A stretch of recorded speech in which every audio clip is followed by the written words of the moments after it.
Right, so we discussed how to create a selection statement. Now under selection statement we have switch case. So like in any other programming language, so in shell also you can do a switch case, but the condition is like this. So you have to use this syntax: case keyword, case C is simple, then after your variable, right? So here variable is $num, then after in, after that you can write the condition, right? If this number is 4, you can write whichever statement you are going to add here, you can add.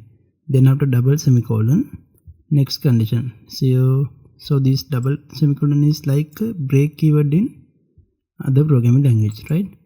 So like that you need to write your switch case. Then after end your switch case, you can write case keyword in the backward direction.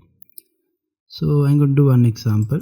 So we'll create one file, case.shell, and we'll write one shell.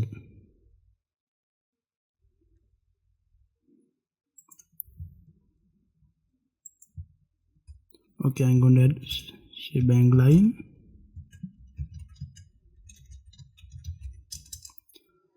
So we'll create one variable.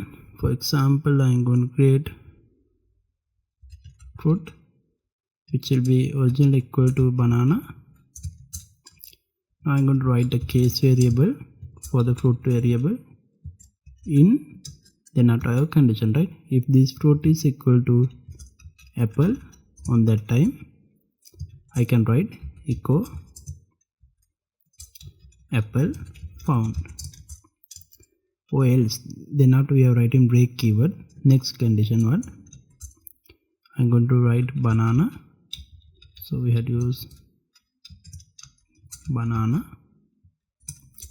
again condition echo banana found, right? Again double semicolon. After that, to finish this line you need to write case keyword in the backward direction, that means ESAC. Now I'm going to save this one. We'll compile this one using terminal. So bash case.sh, banana found, right? So we have written the correct keyword. In the second option it found the banana and it will print the whichever statement you are adding here, it will print that one. So thing is, why we need to use switch case? We have if condition, right? So if you are going to add multiple condition for the same variable, based on the same variable, then you can use switch case on that point. So structure is like this: you have to write case keyword, then after variable in, after that your condition, right? Based on the condition you can write echo statement, and these two double semicolon mean it is like a break keyword in other programming language, right? So next video we will discuss the loops in shell.